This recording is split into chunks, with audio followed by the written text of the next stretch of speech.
Magandang umaga po sa inyong lahat. Ako po si Zara Michelle Iabo, ikalawang baitang Tanilon.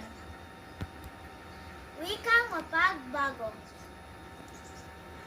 Sa paglipas ng panahon, ito'y baon. Paggalang sa puso na kabaon. Halaga mo'y dala sa dako paraon. Pangako sa'yo, di ka kayang itapon. Isa buhay, kay sa akin ay karangalan.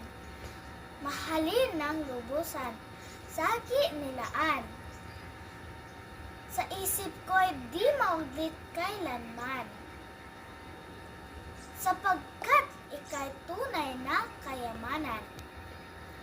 Pag-inog ng aking mundo, may magbago.